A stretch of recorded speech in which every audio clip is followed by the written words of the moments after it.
community with a shared future. Thank you, President. I thank the representative of China for the statement. I now give the floor to the representative of Greece. Your Excellency, Mr. Abdulatif bin Rashid Al Sayani, Minister for Foreign Affairs, thank you for your presence today. And I would also like to thank the Presidency of Bahrain for convening this meeting on maritime security, an issue of critical importance for international peace and security. I also wish to thank the UN Secretary General and the IMO Secretary General and Mr. Nick Childs for their insightful and comprehensive briefings. Mr. President, the high-level open debate takes place at a moment of escalating concern. Threats to maritime security are multiplying, while attacks on international shipping are growing not only more frequent, but more sophisticated and disruptive in their impact. Global shipping faces sharper, evolving, more complex threats than ever. piracy, terrorism, proliferation of weapons of mass destruction, smuggling, and hybrid attacks targeting vessels and critical maritime infrastructure. The crisis in the Strait of Hormuz underscored the fundamental importance of securing open, safe, and unimpeded passage. Unjustified attacks on merchant vessels are clear violation of international law with far-reaching and destabilizing consequences for all. They disrupt global supply chains, threaten food and energy security, and carry profound consequences for the economic resilience for all our countries. They put seafarers directly in harm's way and lay bare the vulnerability of the system on which the global economy depends. Let us be clear.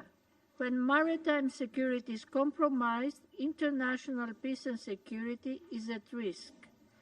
Mr. President, Greece is a leading maritime nation with a rich seafaring history and the largest merchant maritime fleet. Greek shipping accounts for over 20% of the global and 61% of the European Union fleet. As an elected member of the Security Council, Greece is firmly committed to safeguarding maritime security, ensuring that international maritime routes stay open, secure, resilient under all circumstances. Freedom of navigation is not only a long-standing principle of international law, it is the backbone of global stability. It must be upheld in full conformity with international law as reflected in the United Nations Convention on the Law of the Sea, which sets out the legal framework within which all activities in the oceans and seas must be carried out. Its provisions reflect customary international law. In this context, the message is straightforward.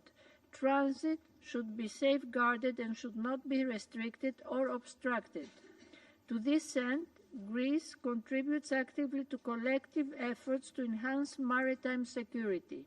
We participate in EU Operation Atalanta and the EU Operation Irini, and we play a leading role in the EU Operation Aspides in the Red Sea region. Mr. President, no single actor can meet these challenges alone.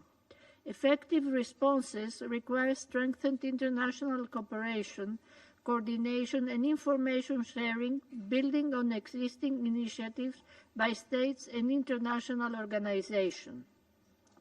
The International Maritime Organization remains central to these efforts. We welcome the outcome of its extraordinary session of the 18th of March on the impact of recent developments on shipping and seafarers, and we join its call for an immediate end to attacks affecting innocent seafarers. We also welcome the recent conference convened by France and the UK in Paris and the efforts to strengthen international cooperation to protect freedom of navigation and enhance protection of maritime waterways. Looking ahead, there is scope to further strengthen maritime domain awareness and information sharing at the global level. In this regard, Greece sees merit in exploring more structured and system-wide approaches within the United Nations, building on existing efforts to enhance coordination and support member states in addressing maritime security threats. Emerging and new technologies, including artificial intelligence, can serve as force multipliers, provided that they are deployed in full respect of international law. These technologies enhance monitoring, improve information sharing, and facilitate operational coordination. We stand ready to actively contribute to discussions and help chart a path towards developing collectively effective mechanisms to ensure that emerging technologies reinforce international peace, security, and human dignity. In conclusion, Mr. President, maritime security is not a peripheral issue. It is a core component of international peace and security. The Security Council cannot remain indifferent to developments that directly affect international peace and security, global trade, energy security, and economic stability, which have far-reaching repercussions for humanity as a whole. Greece remains committed to working with all partners to ensure that the seas remain open, secure, and governed by rules. Respect for international law is not optional, it is indispensable. I thank you. The representative of Greece for the statement. I now give the floor to the representative of Denmark. Thank you, Mr. President. And let me also thank the Secretary General and the Secretary General of the International Maritime Organization, as well as Mr. Childs, for their insightful remarks.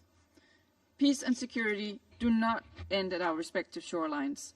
Maritime security is not just a regional concern, but a global imperative underpinning international peace as well as economic development and stability. Foreign Minister Asayani, Denmark therefore welcomes this open debate and thanks you and the Kingdom of Bahrain for maintaining the attention of the Security Council to this critical topic. Mr. President, in recent weeks, much of this Council's attention has been dedicated to the worrying situation in the Strait of Hormuz. Denmark has continuously called for the respect for freedom of navigation. This is a cornerstone of international law and is enshrined in the UN Convention on the Law of the Sea. The denial of the right of transit passage in the strait has had dramatic consequences across the globe. In concrete terms, seafarers have been left stranded on vessels for weeks. Regional countries have been unable to exercise their unimpedable right to access the high seas essential for trade that sustains their daily lives. The poorest across the globe have been hit hardest, now facing a sharp increase in energy costs and lacking access to critical fertilizers, making food insecurity a very real and imminent threat. In light of this, Denmark welcomed and joined the French-British initiative for an international summit of the Strait of Hormuz on 17 April. We reconfirm our readiness to support transit passage through the Strait of Hormuz by strictly defensive multinational mission to protect merchant vessels, reassure commercial shipping operators, and conduct mine clearings operations as soon as conditions permit following a sustainable ceasefire agreement. Mr. President, in a broader perspective, Denmark's approach to maritime security has been consistent for decades. We were among the first nations in the 1950s that recognized the need for a binding framework for all ocean activities, and were among the first to sign the later and final UN Convention on the Law of the Sea. We did so because we believed that maritime security begins with legal clarity. That belief remains just as firm today. Respect for international law must remain our compass at sea, also in stormy waters. In this context, UNCLOS remain the relevant legal framework that must be respected, implemented, and defended. Mr. President, as we've heard this morning, we also need to recognize and respond to emerging, complex, and growing maritime security threats. Denmark is particularly concerned by the risk that shadow fleets pose both in our immediate neighborhood, the Baltic Sea and the North Sea, as well as elsewhere in the world, circumventing international sanctions. These old, poorly maintained and insufficiently insured vessels are a huge risk to seafarers, maritime security and navigation, the environment and coastal communities. It is clear that the relevant rules at sea are being deliberately undermined, and Denmark calls for urgent, coordinated international action. More cooperation is required to improve environmental protection, registry integrity, capacity building, and to counter unlawful operations. The IMO's work is essential in ensuring that the necessary measures are taken to close loopholes. Protecting critical undersea infrastructure is equally vital in our interconnected world. Recurring incidents on underwater cables and pipelines, often by flagless vessels or clandestine actors, have undermined the need for a collective response to enhance the protection of this essential infrastructure. Mr. President, in closing, recent events have demonstrated clearly that the challenge we face at sea transcend national borders and demand a coordinated response and sustained attention from this Council. Denmark will continue to support a comprehensive approach to maritime security and work in partnership with other countries to ensure our oceans remain a source of connection and economic prosperity for all, rather than of conflict and insecurity. I thank you. I thank the representative of Denmark for the statement. I now give the floor to His Excellency Mr. Pablo Corno, Minister for Foreign Affairs, International Trade and Worship of Argentina.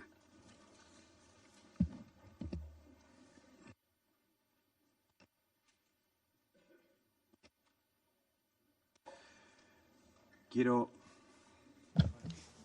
comenzar felicitando al canciller de Bahrein, señor Abdulatif bin Rashid al-Sayani, por la presidencia del Consejo de Seguridad durante el mes de abril. Agradezco la convocatoria a este debate abierto en un momento que exige claridad, responsabilidad y firmeza. Extiendo también mi reconocimiento al secretario general, de la Organización Marítima Internacional y a las delegaciones presentes. Señor presidente, nos reúne una cuestión que excede una coyuntura regional. Cuando una vía marítima estratégica queda bajo amenaza, no solo se altera una ruta comercial, se pone en riesgo un principio esencial del orden internacional. La libertad de navegación es una condición básica para la paz, la estabilidad y la prosperidad entre las naciones. Por eso esta sala tiene un valor singular. La Carta de las Naciones Unidas confirió a este Consejo la responsabilidad primordial de mantener la paz y la seguridad internacionales. Esa responsabilidad no admite ambigüedades. Cuando un Estado pretende condicionar por la fuerza el normal desenvolvimiento de la comunidad internacional. Como ha señalado el presidente Javier Milei, la política exterior argentina tiene un norte moral definido. Se apoya en la defensa de la vida, la libertad y la prosperidad. En línea con esos principios, la Argentina condena con firmeza las acciones de la República Islámica de Irán. En ese mismo marco, expresamos nuestro pleno respaldo a las acciones emprendidas por los Estados Unidos y por Israel frente a esa amenaza. Señor presidente, la Argentina conoce de primera mano el terrorismo. Lo conoce por los atentados contra la Embajada de Israel y la AMIA. También por el horror del 7 de octubre, donde ciudadanos argentinos fueron asesinados y secuestrados. Nuestra justicia ha atribuido responsabilidad al régimen iraní y sostenemos esa búsqueda de verdad y justicia. Esa convicción se traduce en decisiones concretas. La Argentina acompaña al pueblo de Irán en su aspiración de vivir en libertad. Al mismo tiempo, el Estado argentino avanzó en la declaración de la Guardia Revolucionaria Islámica, la Fuerza Quds, Hezbollah y Hamas como organizaciones terroristas, incluyendo su inscripción en el registro público de personas y entidades vinculadas a actos de terrorismo y su financiamiento. Más recientemente, ha declarado persona no grata al encargado de negocios de Irán en Argentina, quien se retiró de nuestro país dentro de las 48 horas de ser notificado. Frente al terror, la Argentina no es tibia, responde con determinación. Quiero dejarlo expresado con claridad. La Argentina actúa en el escenario internacional con coherencia y sin ambigüedades. Nuestras decisiones no se explican por coyunturas, se sostienen en convicciones profundas que dan dirección y sentido a nuestra política exterior. Esa consistencia es la que guía cada una de nuestras posiciones y que la define el lugar que elegimos ocupar en el mundo. Un lugar que no admite equidistancias frente a quienes amenazan la libertad. Señor presidente, mi país fue uno de los copatrocinadores de la resolución 2817 de este Consejo, que condenó los ataques lanzados por Irán contra Bahrein, Arabia Saudita, Emiratos Árabes Unidos, Jordania, Kuwait, Omán y Qatar. E instó al régimen de Teherán a abstenerse de toda acción que afecte la libre navegación y el tránsito por el Estrecho de Ormuz. Es fundamental recordar que, conforme a la Convención de las Naciones Unidas sobre el Derecho del Mar, el derecho de paso en tránsito por los estrechos internacionales forma parte del principio de libertad de navegación en los mares. De allí se desprende con claridad la obligación de Irán de permitir el paso de buques a través del estrecho. El bloqueo del tránsito marítimo por un Estado ribereño interruption of maritime transit by a littoral state represents a serious violation of international law. Argentina roundly condemns the action of Iran on the Strait of Hormuz. We do this in defense of our allies in the region and in defense of the entire international community. A decisive proportion of global trade circulates via these routes. Energy, food, industrial inputs, and primary materials sustain logistical flows that guarantee the functioning of economies and market stability. Interrupting this trade and this transport generates distortion and exerts price pressure and jeopardizes food and energy security at a global level. This impact is more than just economic, though. It is not just a commercial disruption, it's an action that violates in the international economy and affects the freedom of countries to trade, produce and prosper. Affecting the normal functioning of a strategic waterway such as the Strait of Hormuz is illegal conduct that cannot be relativized. Argentina has clearly noted this, and we stand on the position of those on the side of those who defend a predictable rules-based international order. Mr. President, the security of waterways calls for coordinated responses anchored in international law. This Council must act with this determination. Argentina will support any initiative to safeguard the peace, freedom, life, prosperity and international stability. Please know, Mr. President, distinguished colleagues, that Argentina will be there every time these principles are at stake. It will be there to support them and to defend them. We will be there to firmly confront those who purport to wield terror, intimidation or illegality as a form of power. This is our commitment. This is the role that we have chosen to play in the world. No doubts, no concessions. Thank you. I thank His Excellency Mr. Guillermo for the statement. I now give the floor to His Excellency Dhul Qarnain Abdul Rahim, Minister of State of Singapore. Mr. President, thank you for convening this timely and important debate. I also thank UN Secretary General Guterres, IMO Secretary General Dominguez, and Mr. Charles for their insightful briefings. I have the honor to deliver this statement on behalf of Fiji, Jamaica, Malta, and my own country, Singapore. Our 4 countries played active roles in the negotiation, drafting, and conclusion of the United Nations Convention on the Law of the Sea, UNCLOS, and remain committed to upholding it as the legal framework within which all activities in the oceans and seas must be carried out. Although it has been more than 30 years since the Convention entered into force, we continue to face threats to the navigational rights and freedoms of vessels through international waterways. The global energy and trade crisis stemming from disruptions in and around the Strait of Hormuz has brought these vulnerabilities into sharp relief. In our interconnected global economy, no country has been spared the economic and humanitarian impact of this crisis. In particular, the disruption to supply chains has had an outsized impact on many small island nations and developing states with import-dependent economies. Over time, a crisis like this can also have far-reaching implications for global peace and security, increasing the risk of armed conflict and instability. The unlawful restriction on the flows of trade, energy, and critical supplies imposes a cost that we cannot afford. It is therefore in our collective interest to uphold navigational rights and freedoms, to ensure that critical sea lanes remain open, secure, and accessible to all. The Strait of Hormuz is a strait used for international navigation, through which the right of transit passage applies under UNCLOS. This right is also applicable as customary international law, which binds all states, even if they are not parties to UNCLOS.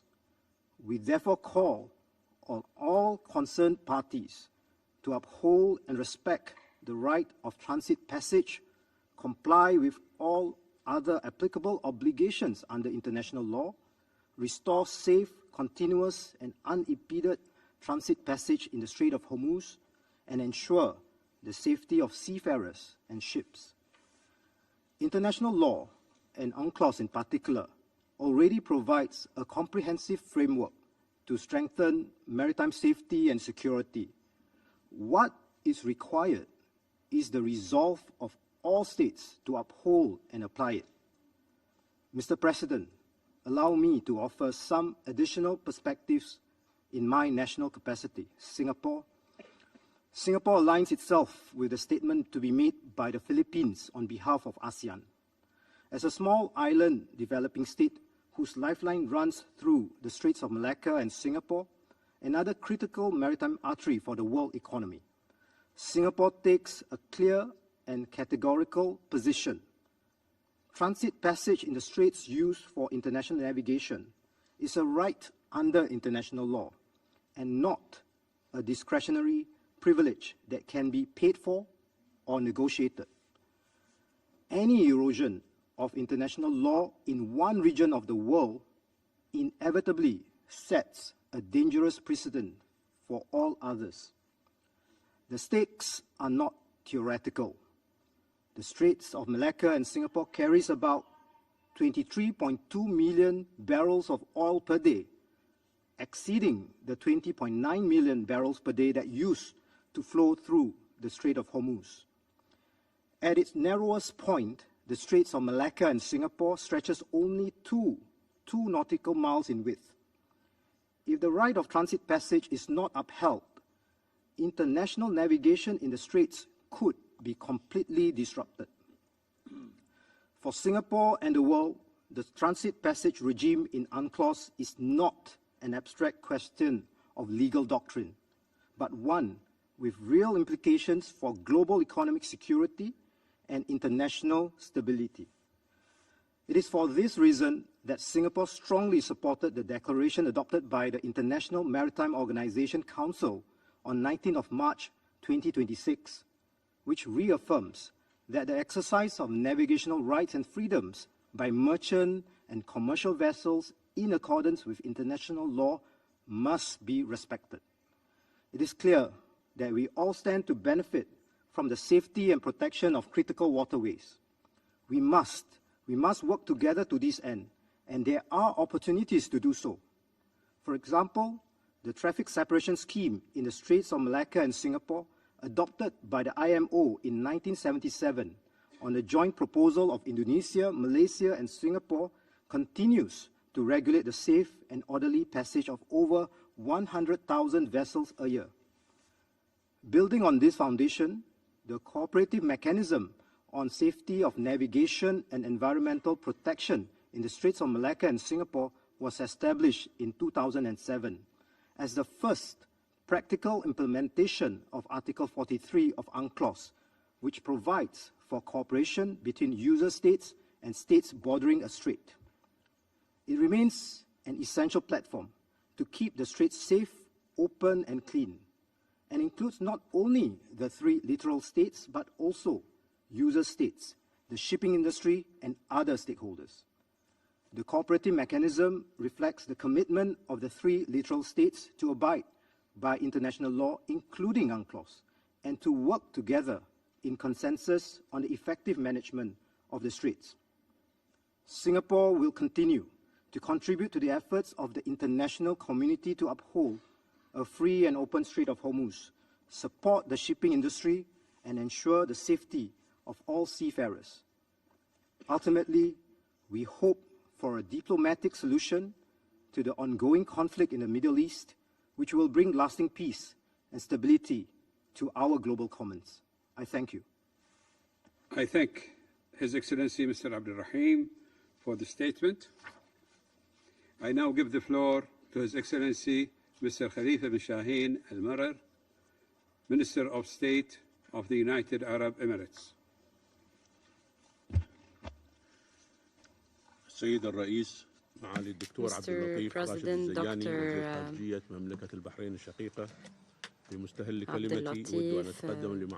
the outset of my statement, I would like to express my gratitude to Your Excellency for convening this open debate at this critical juncture. I congratulate the sisterly Kingdom of Bahrain for its distinguished efforts as President of the Council during April.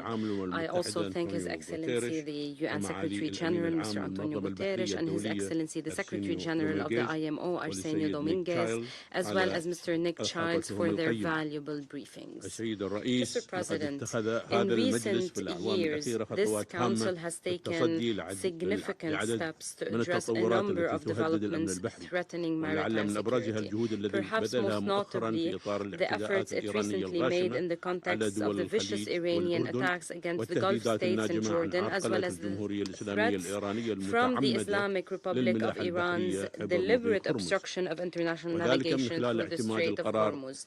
These efforts were manifested through the Council's adoption of Resolution 2817, which condemned any measures or threats by Iran aimed at closing, obstructing, or interfering with international navigation through the Strait of Hormuz, and called on Iran to immediately refrain from such measures and threats, emphasizing that Iran's obstruction of transit passage or freedom of navigation in the Strait of Hormuz is a serious threat to international peace and security.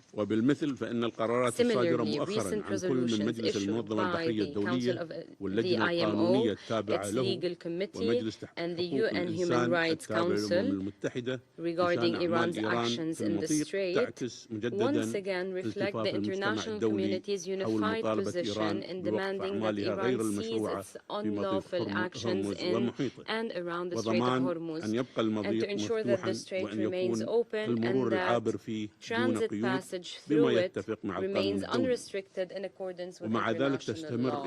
Nevertheless, Iran continues to prevent freedom of navigation through the Strait in flagrant defiance of these resolutions, particularly UN Security Council's binding resolution 2817, by imposing illegal fees on transiting vessels, unlawfully obstructing navigation through attacks, threats, and mine laying, in addition to impeding the right of transit passage and practicing discrimination in form and substance against foreign vessels in clear violation of international law, as well as seeking to entrench its permanent control over navigation through the Strait of Hormuz. In light of this economic coercion and flagrant violations of international law, my country holds Iran responsible and affirms that Iran is obligated to provide compensation for all damages resulting from its internationally wrongful actions, including the consequences of such behavior on the sea and maritime environment.